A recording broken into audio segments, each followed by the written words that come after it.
Povo querido, aula 21, um texto que eu gosto muito, fala sobre a mulher com fluxo de sangue, e a gente já vai iniciar. Antes de iniciar, eu quero que você dê um like nesse vídeo, compartilhe o vídeo. O nosso desejo é que esses estudos cheguem ao maior número de pessoas. A gente entende que não somente a nossa missão, mas também um privilégio enorme ler o texto juntos e compartilhar a fé e compartilhar aquilo que a gente vai entendendo no texto. Quero agradecer também todo o feedback que eu vou recebendo na rua, das pessoas aqui na igreja, pelo telefone. O Mário e a Beth morando lá em outro país e falando, mandando perguntas, e eu gosto muito disso, porque isso, além de me estimular, isso mostra que de fato tem cumprido o seu papel, tem cumprido a sua finalidade, tá bom? Então Deus te abençoe, vamos iniciar a nossa caminhada. Abra sua Bíblia, se você puder fazer isso, no capítulo 5 de Marcos. Nós vamos ler a partir do verso 21.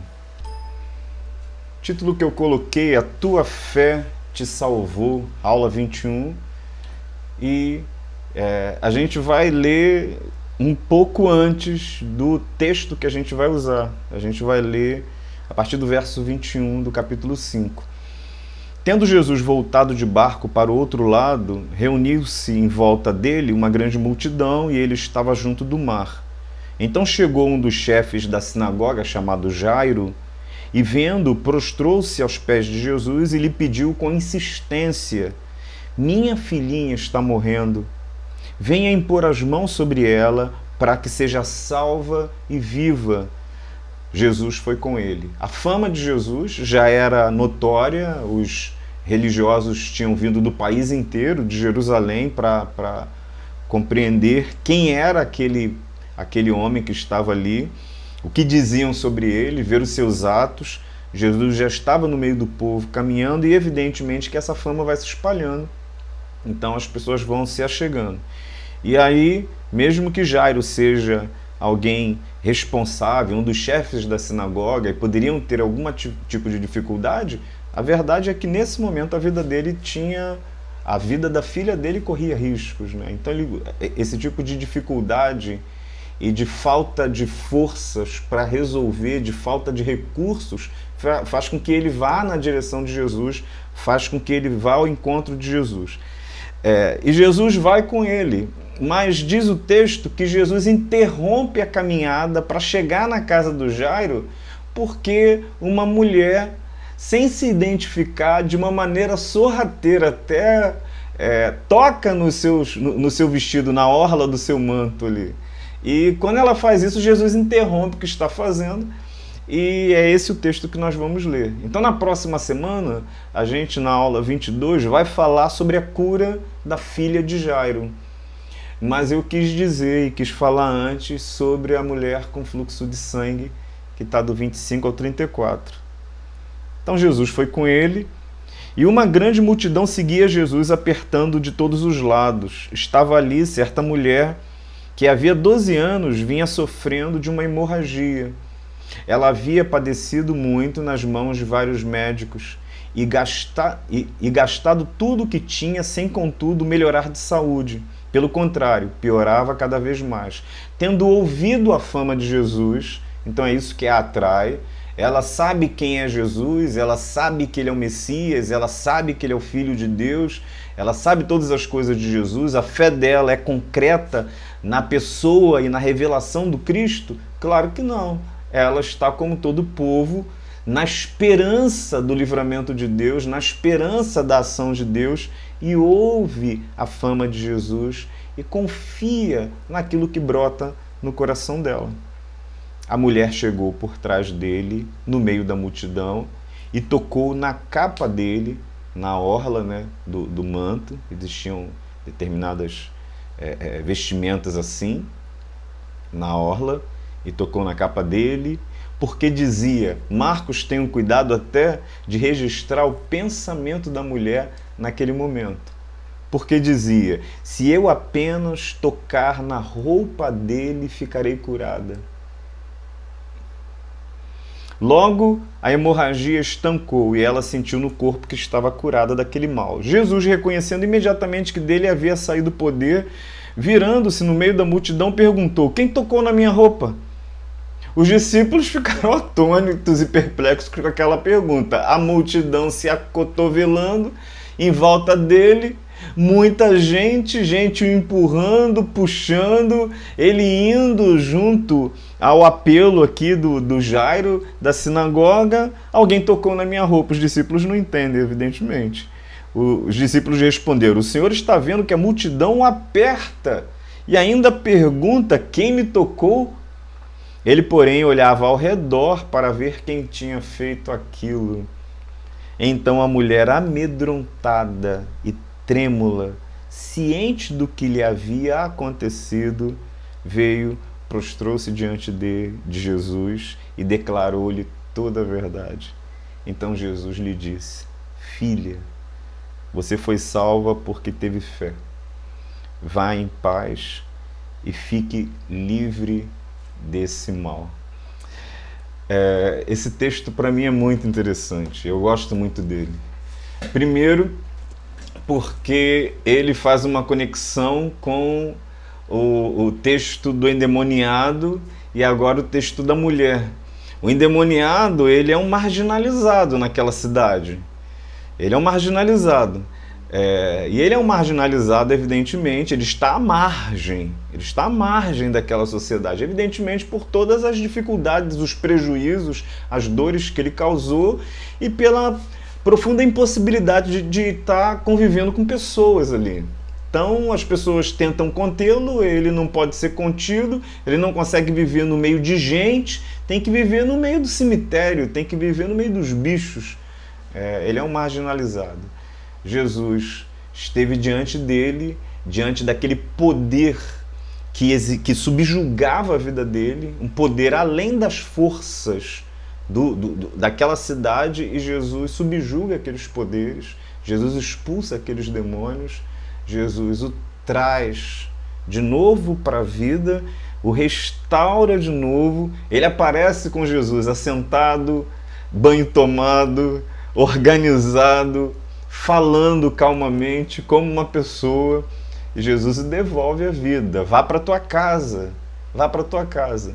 E aí nesse texto fala agora de uma mulher marginalizada, e marginalizada por conta da doença que ela tinha. E o texto ele vai mostrar para a gente que existe uma expectativa, um desejo de Deus, um desejo de Jesus de ser encontrado por cada um de nós, por ser buscado por cada um de nós. Existe um novo acesso a Deus, e esse acesso é através do Cristo. E esse acesso é para quem? Para todos nós, para todos nós. O que é interessante é que está todo mundo ali tocando em Jesus, está todo mundo ali se acotovelando, e Jesus percebe o toque daquela mulher. Uma outra coisa que me chama a atenção dos evangelistas é que Jesus fez muitos milagres.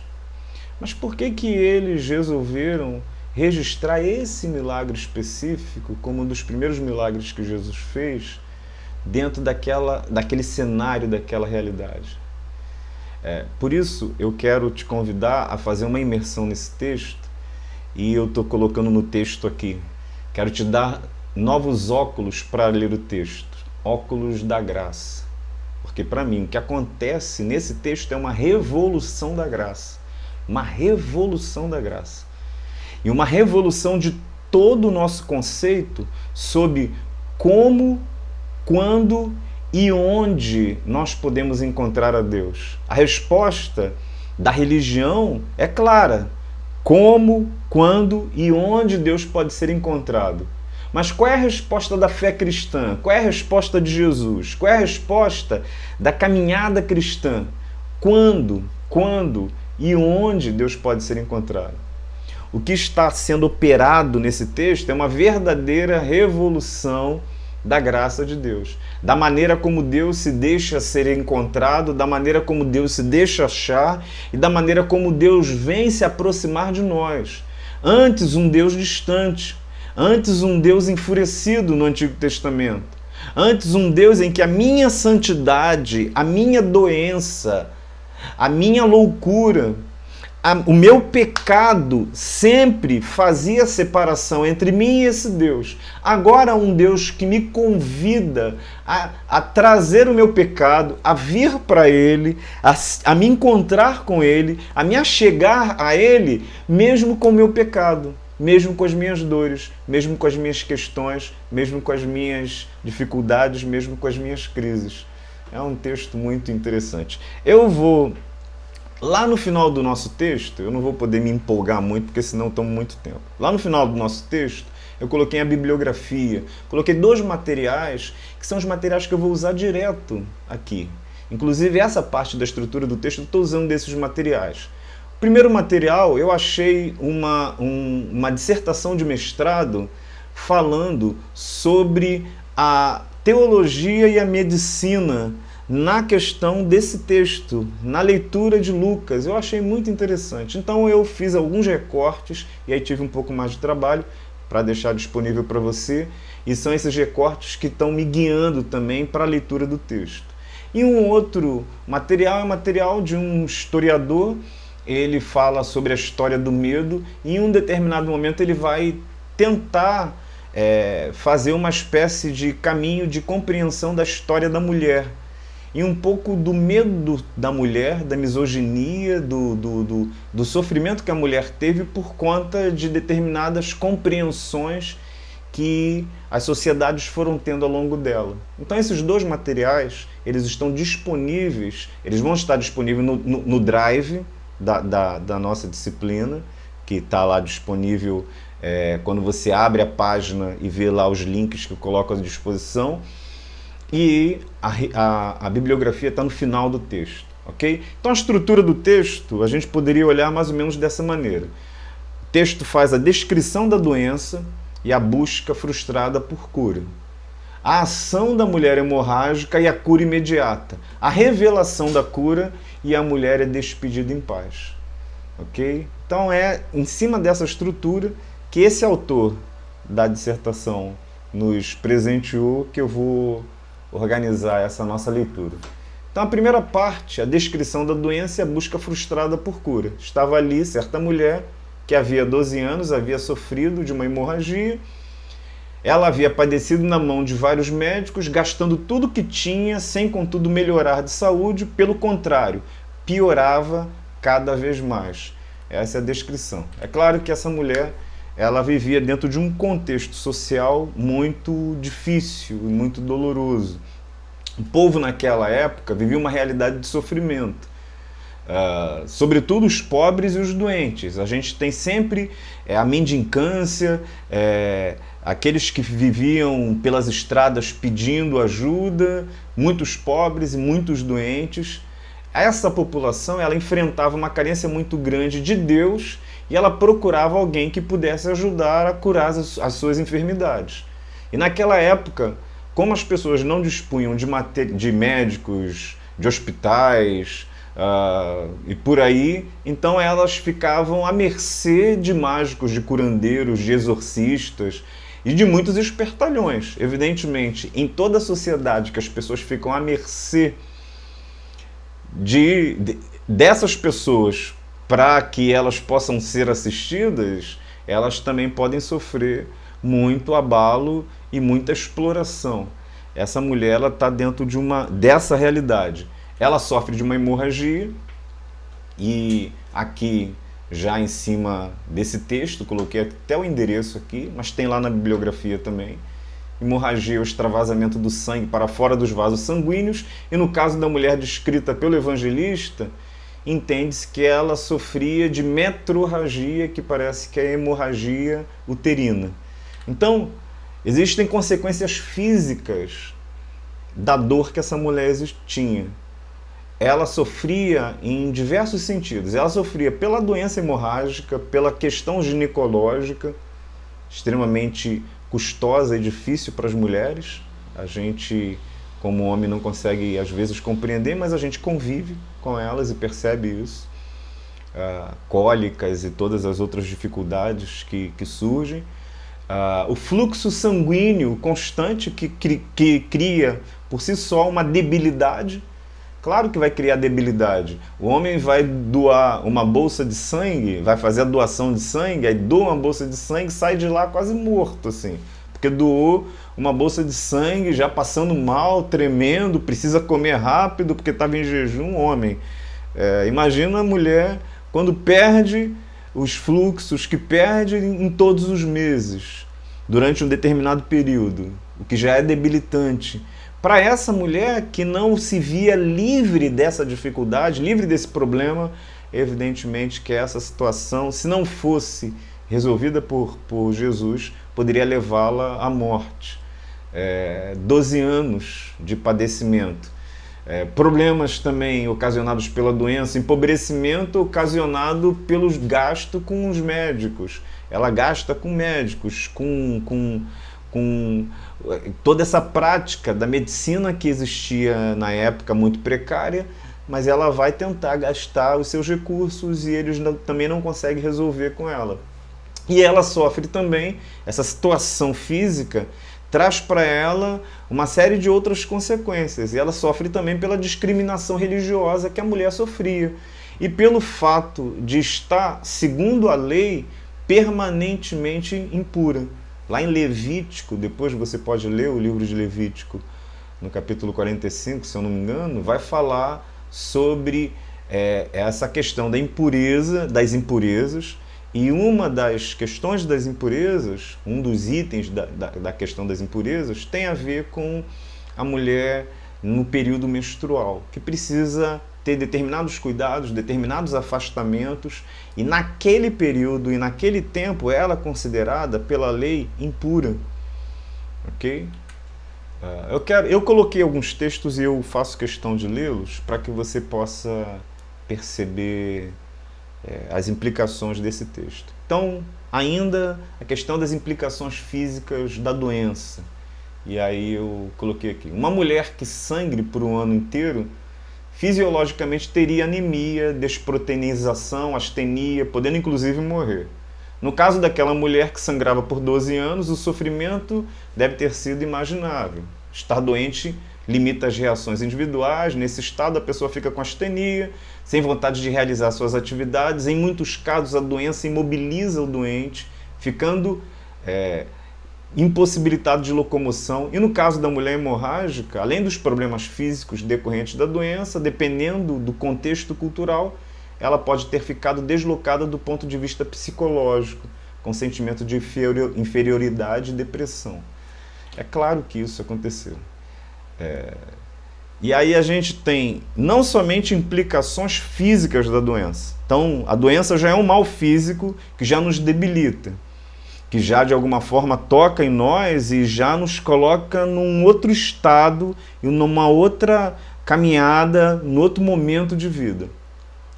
Além da debilidade física, o que já é cruel e já é difícil, ela tem outras dificuldades que vão surgir por conta daquele momento, daquele estado dela. Então você tem, por exemplo, as implicações sociais em relação à questão da doença.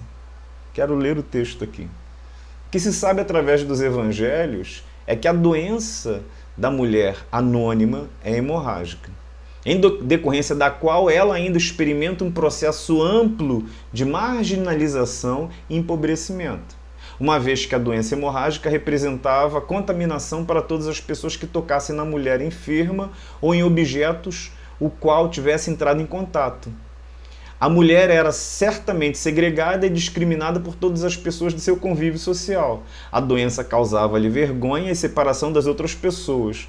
De acordo com as normas judaicas, ela deveria manter-se separada dos cultos no templo ou nas sinagogas. A doença era, inclusive, motivo de divórcio. Olha todas as implicações sociais da doença. A gente está vivendo em tempos de Covid. E a gente sabe, por exemplo, o quanto a gente precisa trabalhar com normas de desinfecção de instrumentos, de objeto, aonde uma pessoa coloca a mão, precisa ali de alguma forma vir o outro e limpar, higienizar, e o outro pode colocar. A gente está vivendo em 2021, em 20. 2020. Pelo menos de quando essa história ocorreu, 2000 anos depois. Imagina uma sociedade muito precária nessas questões. Imagina uma sociedade que uma doença como essas que nos acometem hoje pudesse dizimar a sociedade toda. Por isso a lei judaica, lá atrás, ela previu determinados afastamentos, ela previu determinados comportamentos para que não se disseminasse qualquer doença que pudesse vir por qualquer indivíduo.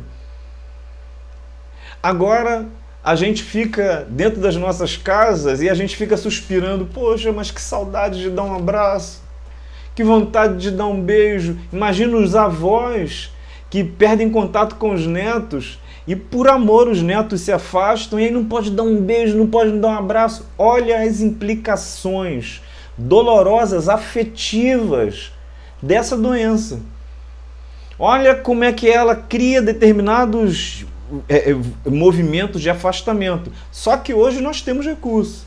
Está se pensando em vacina, nós temos o recurso da medicina, nós temos a medicação que é colocada, nós temos os higienizantes que nos ajudam, nós temos máscara, nós temos uma série de estudos sendo desenvolvidos. Imagina num tempo em que não existia esse tipo de conhecimento. Então, esse afastamento acontecia sem que você tivesse uma compreensão de todas as pessoas naquele tempo de que aquele afastamento era, de fato, uma medida somente de cuidado sanitário. Não. Aquela pessoa, naquele contexto, começava a ficar afastada das outras e era também vista dessa maneira, como alguém que foi atingido pela ira de Deus, alguém que pecou, alguém que não pode estar no convívio. Essa mulher, ela passa por todas essas questões. E a lei é que vai prescrever isso. Inclusive, o marido poderia dizer, em posse, e diante de uma necessidade como essa, de uma doença como essa, se ela fosse casada, o marido poderia dizer para ela, não, eu quero me divorciar de você, quero me afastar de você, você é impura. A lei não vai chamá-la nem de doente, vai chamá-la de impura. Você é impura. Então, as implicações sociais são muito difíceis, são muito pesadas. E, evidentemente, ela tem implicações sérias, religiosas, porque é uma sociedade religiosa. A mulher, em tudo, era considerada inferior naquela sociedade.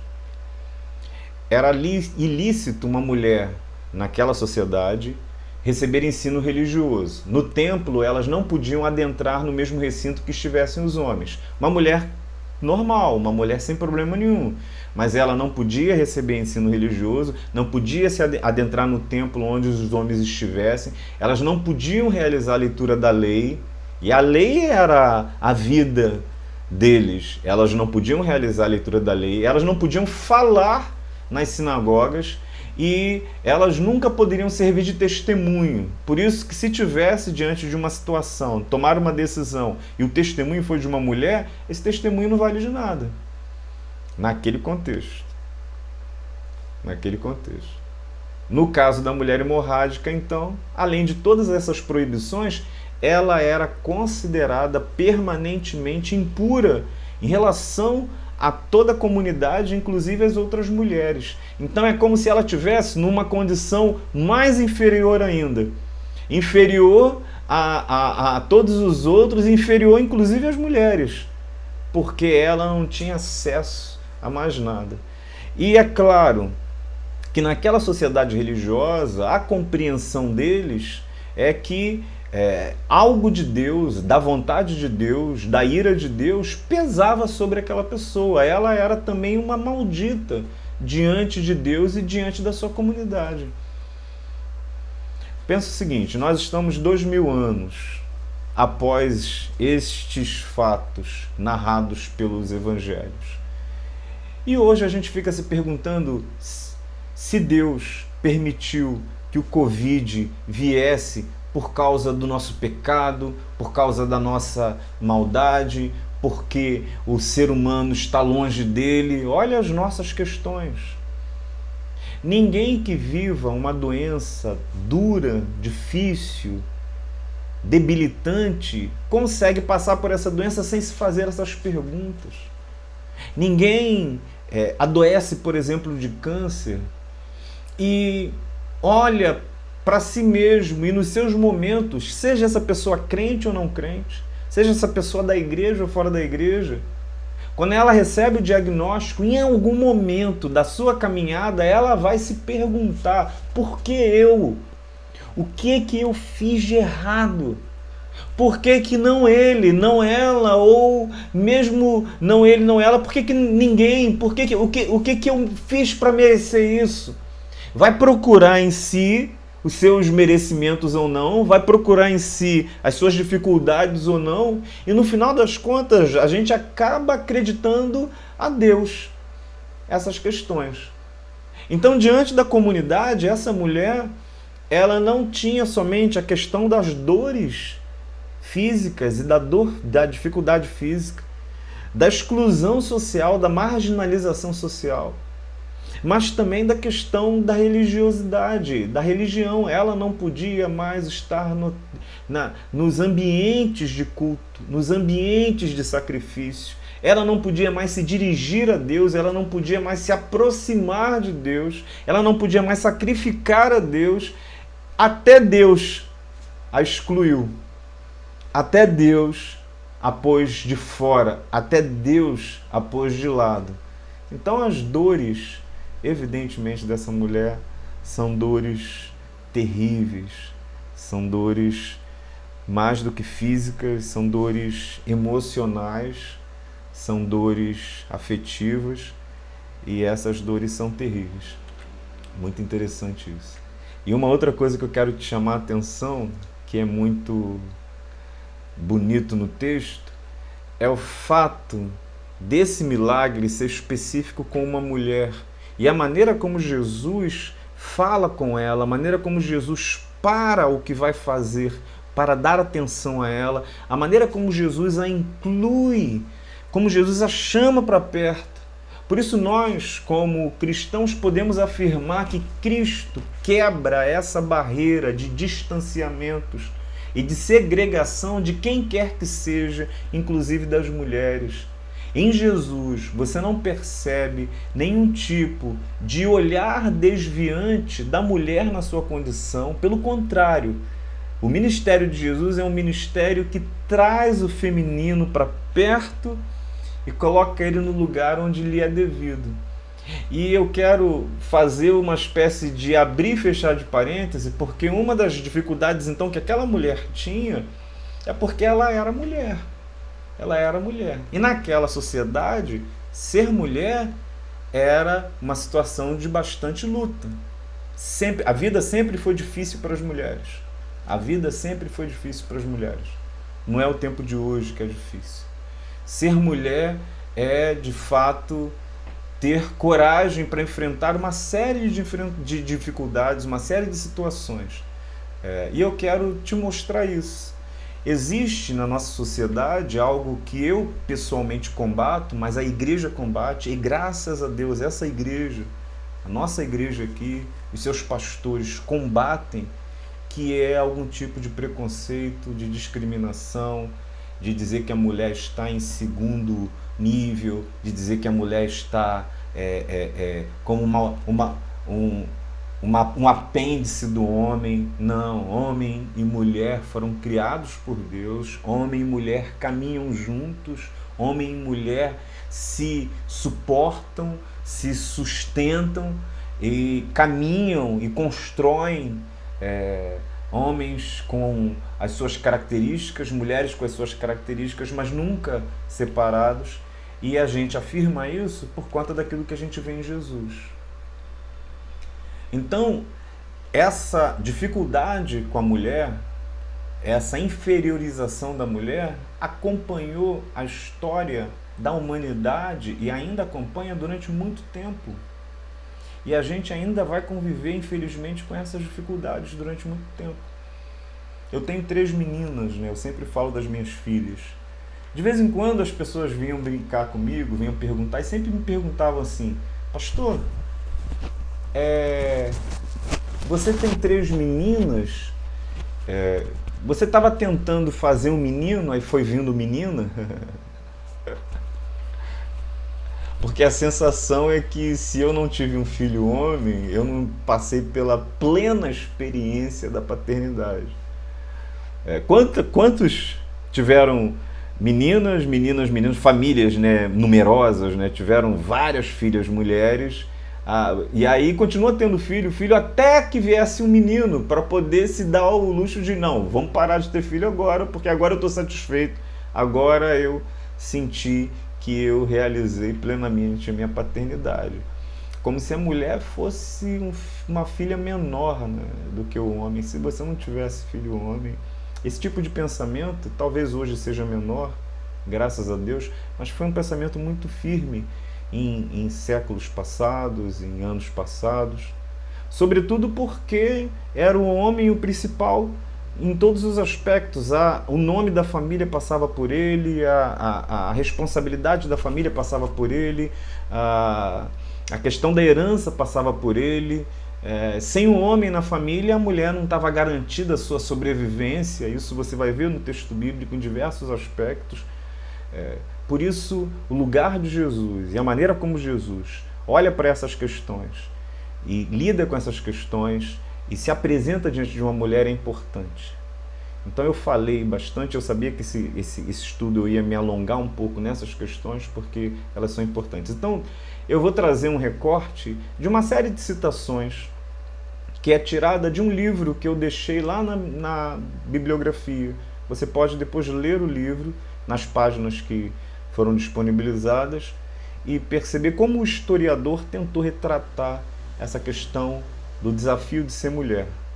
Então, qual é um dos desafios dessa mulher aqui com fluxo hemorrágico? Um dos desafios é que naquela sociedade também ela era mulher, então ela sofreria muito mais.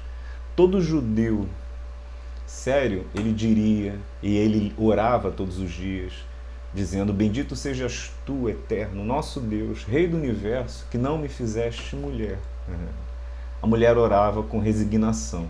Bendito sejas tu, eterno, nosso Deus, Rei do Universo, que me fizeste segundo a sua vontade. Segundo o rabino contemporâneo, Carran, essa bênção se originou do dito helênico popular citado por Platão e Sócrates, que diz: há 3 bênçãos para agradecer ao destino. A primeira, que nasci ser humano e não animal. A segunda, que nasci homem e não mulher. A terceira, que nasci grego e não bárbaro. Então essa dificuldade, essa questão do homem e da mulher, ela já vem não somente desse ambiente aqui, judaico, não somente desse ambiente aqui do desenvolvimento do povo judeu, mas de outros povos também, de outras culturas também. Quer ver alguns exemplos disso? Aristóteles vive 4 séculos antes de Cristo, é grego, então é a cultura da Grécia. Ele via o sexo feminino como um defeito da natureza, um macho mutilado. Isso se encontra nos textos dele. 4 séculos antes de Cristo, Aristóteles vai dizer: a natureza só faz mulheres quando não pode fazer homens. A mulher é, portanto, um homem inferior. No que respeita aos animais, o macho é, por natureza, superior e dominador, e a fêmea inferior e dominada. E o mesmo deve necessariamente aplicar-se ao mundo humano. Aristóteles, no seu livro A Política. Ok? Você tem mais. A coragem do homem revela-se no comando e da mulher na obediência, Aristóteles. Ok? A natureza da mulher é inferior à do homem na sua capacidade para a virtude, Platão em As Leis. Pitágoras, 5 séculos antes de Cristo. E nós fomos influenciados pela cultura grega. Nós somos filhos da cultura grega. Pitágoras, 570 a.C., ele vai dizer: o mesmo afirma: existe um princípio bom que gerou a ordem, a luz e o homem, e um princípio mau que gerou o caos, as trevas e a mulher. A gente tem história da humanidade, sobretudo do Ocidente, esse lugar da mulher é sempre um lugar de trevas, da sensualidade, do pecado, da emoção, e do homem, da força, da autoridade, da racionalidade, do espiritual. É assim que a gente foi vendo como as coisas foram sendo construídas. Um pouco mais. Nas obras, e agora a gente já está falando do século XVI, nas obras do pregador alsaciano Thomas Müller, a mulher é um diabo doméstico e aconselha que o marido não existe em aplicar surras. Não se diz que ela tem 9 peles e acrescenta que ela é comumente infiel, vaidosa, viciante e coquete. Depois você vê o que significa. As acusações começam por Eva, que foi a mãe do pecado. E isso quem discutia foram os primeiros teólogos, pais da igreja.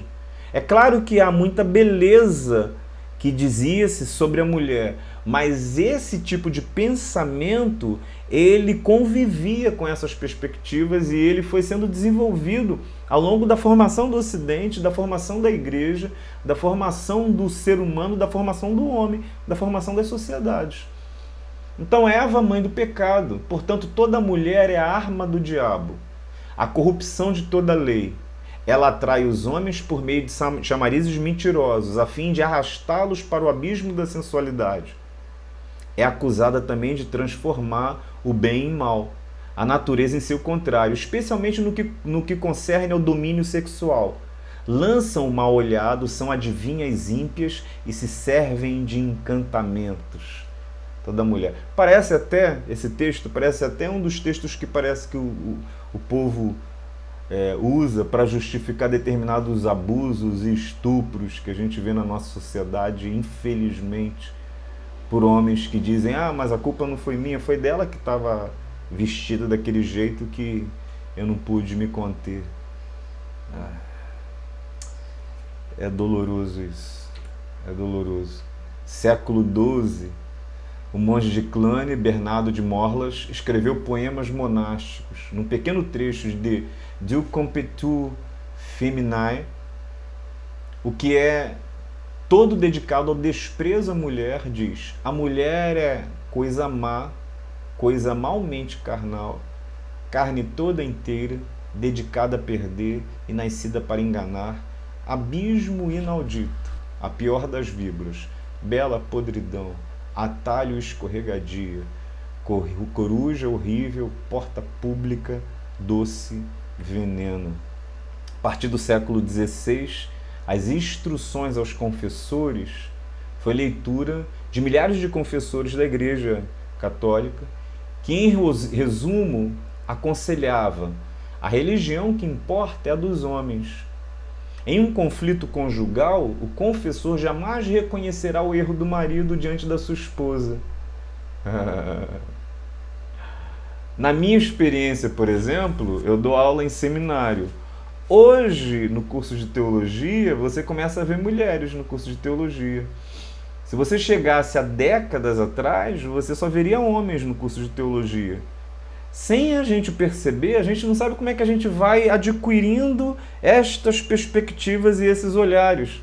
Porque sem a gente perceber, foi começado a ser acreditado que teologia é coisa de homens.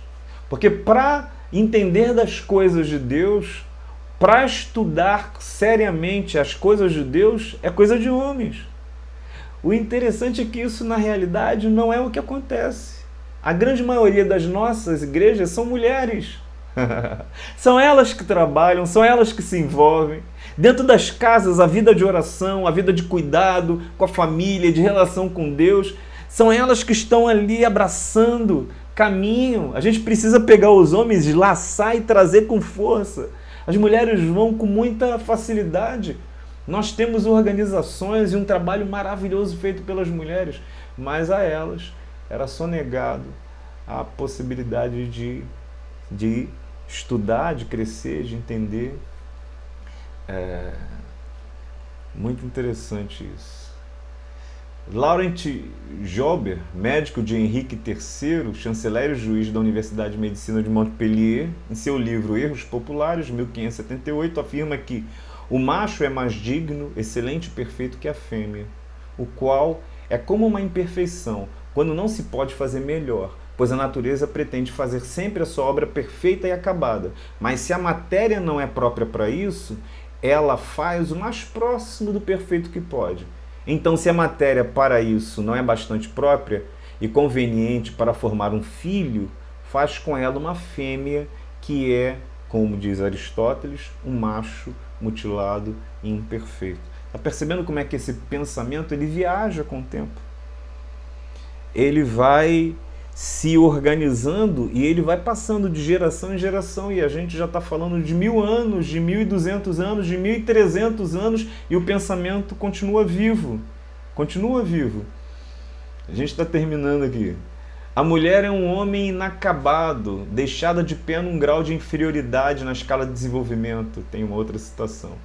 E mesmo em Freud, que já é agora muito próximo da gente, muito importante para a formação, inclusive, do pensamento ocidental, apesar dele postular uma nova compreensão da sexualidade, para ele, de alguma forma, a mulher era a inveja do pênis, ou ela tinha inveja do pênis. A mulher é como se ela tivesse falta, como se ela fosse um macho mutilado, um macho inacabado, como se aquilo que tem no homem faltasse a ela.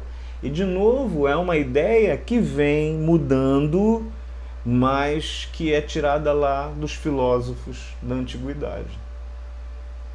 Darwin, ele vai dizer, antes de se casar, ele vai dizer que ele tinha dúvida se ele deveria contrair matrimônio ou comprar um cachorro.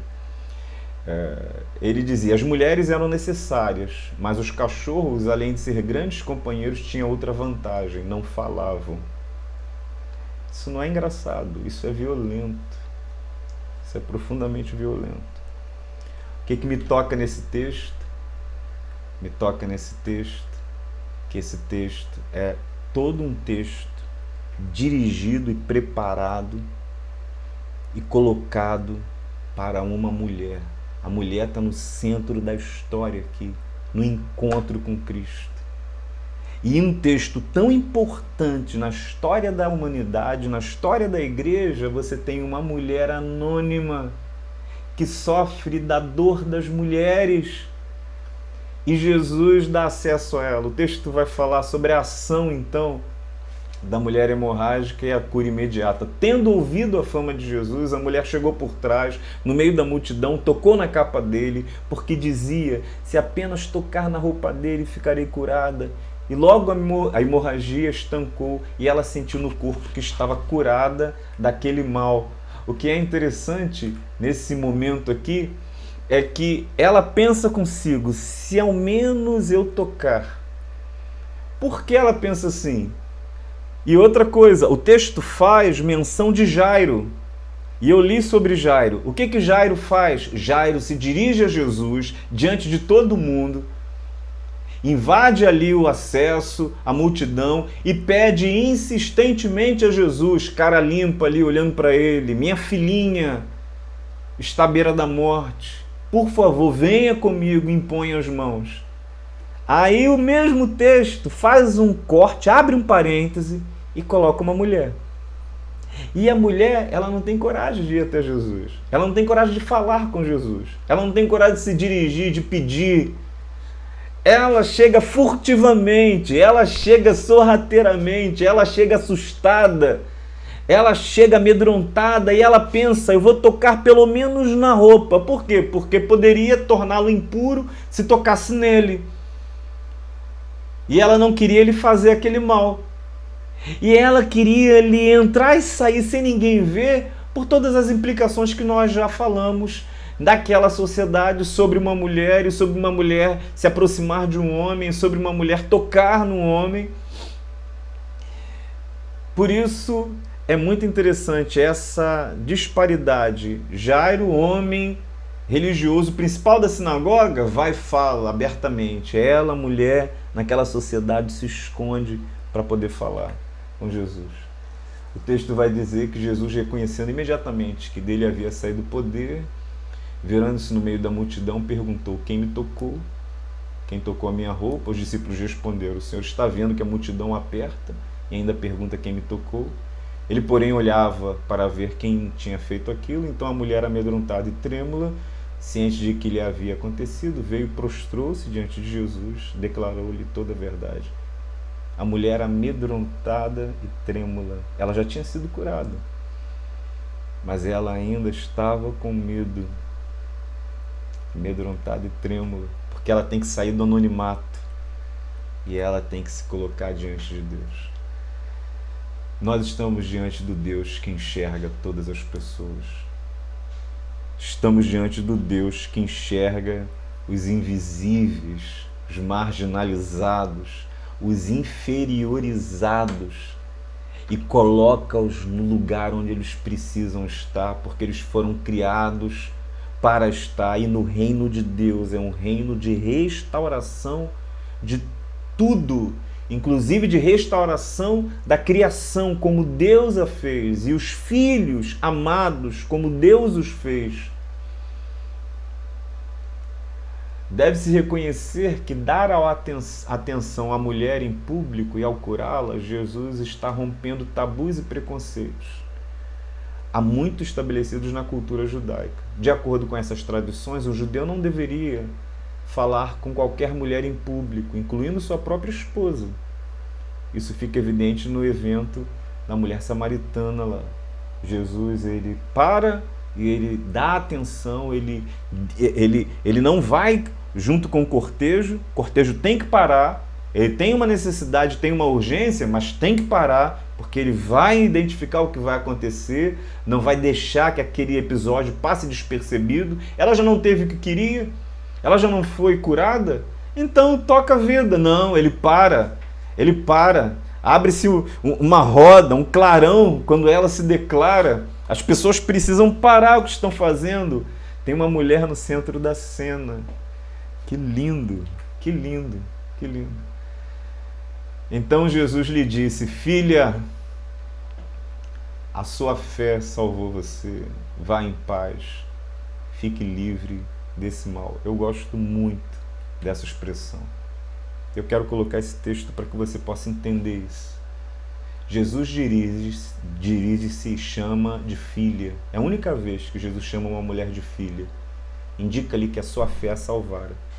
Embora não fosse mais um jovem, Jesus se dirige àquela mulher como pai zeloso.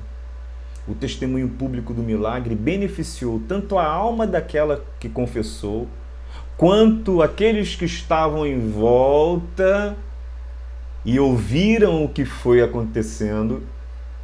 Jesus também queria deixar claro para todos os presentes que aquela mulher, antes enferma, excluída, considerada imunda, agora estava curada. Ela não precisava mais viver excluída do contexto social e religioso, tanto na sinagoga quanto no templo. Agora ela poderia ser recebida pelas pessoas, tanto no templo, tanto nos ambientes de discriminação. Jesus, ele cura aquela mulher fisicamente, mas ele também a cura do medo, do receio, da insegurança, da marginalização e, sobretudo, de qualquer dúvida que ela pudesse ter a respeito da presença e do amor de Deus. A presença e o amor de Deus é contundente na vida dela. E quando a pessoa percebe que Deus ali está com ela, mesmo naquele momento de sofrimento, e que Deus não a excluiu, mas Ele a ama, isso é uma cura para os nossos corações. Por isso eu quero terminar esse tempo nosso só fazendo um fecho, apresentando a pergunta que eu fiz lá no início. Onde nós podemos encontrar Deus? O que a religião vai nos dizer e nos informar? Deus está no templo. Quando eu posso encontrar Deus? No dia em que existe o trabalho do templo, nos dias sagrados, no culto. através dos atos do sacerdote, e somente para aqueles que são espiritualmente puros, somente para aqueles que estão sem pecado. Esses são os que podem adentrar o templo no dia sagrado, através das mãos do sacerdote, e ter encontro com Deus. A religião, ela vai privilegiar uma casta de pessoas que se percebe agora longe de todas essas mazelas e de todos esses pecados que todo o resto do povo faz. Mas aonde de fato Deus deve ser encontrado? Aonde de fato Deus está? Deus pode ser buscado? Em Jesus, nós vamos perceber que como Deus pode ser encontrado? Humildemente, coração quebrantado, consciente do próprio fracasso, consciente da própria fraqueza, consciente do próprio pecado. Se ao menos tocar as suas vestes, tremendo de vergonha, chegando-se por trás. Todas essas experiências e todas essas frases vão falando da maneira da mulher humilde, curvada. Como que eu posso encontrar Deus? Humildemente, quebrantado, ciente de quem eu sou, ciente da minha desesperança, das minhas dores. Quando eu posso encontrar Deus? Quando não houver mais forças e recursos para salvar-se a si mesmo. Ela gastara tudo que possuíra com os médicos e nada adiantara. Enquanto você acha que você, pela tua força, não precisa, como é que você pode encontrá-lo? Não adianta oferecer todos os sacrifícios. Você precisa compreender que os seus recursos não são suficientes para a tua própria salvação e para que você possa se apresentar nem para a vida e nem para Deus. É a consciência de quem você é, da tua falta de recursos. E aonde nós devemos encontrar Deus? No coração. No coração. Porque ela não encontra Jesus somente quando ela toca nele, mas quando ela bola tudo plano e ela vai dizer, se ao menos puder tocar nas vestes, ela não fala com ninguém. Ela pensa somente para ela, é no coração, se ao menos puder tocar as vestes, e ela vai e toca no Cristo. Ela encontra. Então Jesus, ele não está acessível para os espiritualmente puros, para os sem pecado, para aqueles que se julgam melhores que os outros, para aqueles que se acham mais santos e mais espirituais. Ele está acessível para quem se quebranta, para quem se compreende, para quem percebe a sua dor e a sua mazela, e para quem o acessa dessa maneira, ele se faz encontrar, ele se faz perceber, porque ele faz com que essas pessoas entendam que ele as vê, ele as vê. O texto vai dizer, a tua fé te salvou. Jesus vai dizer. E é muito bonito, porque essa parte é um elogio de Jesus à mulher. Jesus, o Messias de Israel, o Deus encarnado, não elogia aqueles que ele deveria elogiar, que eram os religiosos, os fariseus, os doutores da lei, aqueles que conheciam. Para eles ele não tem elogio. Quem ele vai elogiar? Uma mulher anônima, doente há tanto tempo. O texto nem o nome dela traz para nós, mas ele a elogia. Vai, a tua fé te salvou. E não é a força dela que salvou, não é a fé na força dela e na compreensão dela, é a fé que ela depositou em Jesus. A tua fé em mim é a fé que ela trouxe para Jesus, é a fé que fez com que ela se levantasse daquela situação onde ela estava e fosse na direção do Cristo. Se levantasse daquele momento em que ela estava e fosse na direção daquilo que Cristo era e fazia. Por isso eu coloquei uma última frase aqui. Fé não é a força mental que mobiliza o braço do Deus Todo-Poderoso a atuar em nosso favor. A gente ainda vai falar mais sobre fé, mas isso não é fé. Porque Fé não é mobilizar o braço de Deus ao meu favor. Por quê? Porque o braço de Deus, ele não está dobrado, ele não está guardado, ele não está escondido. O braço de Deus está estendido. Fé é o que me mobiliza, é o que me levanta, é o que me faz levantar, mesmo diante da fraqueza, da debilidade que eu tenho, e me faz ir na direção daquilo que eu ouvi dele. E o que eu ouvi dele é que ele me ama. Então fé é ir na direção daquilo que ele já está fazendo por mim, que ele já está fazendo através de mim, inclusive. A fé é aquilo que vai te levantar na direção daquilo que Deus quer fazer em você. Por isso a gente precisa de fé, e por isso ela precisou de fé, e por isso essa fé a salva, porque ela não fica em casa, não fica naqueles caminhos que ela estava, ela vai na direção do Cristo. Amém? Deus possa te abençoar, Deus possa te guardar.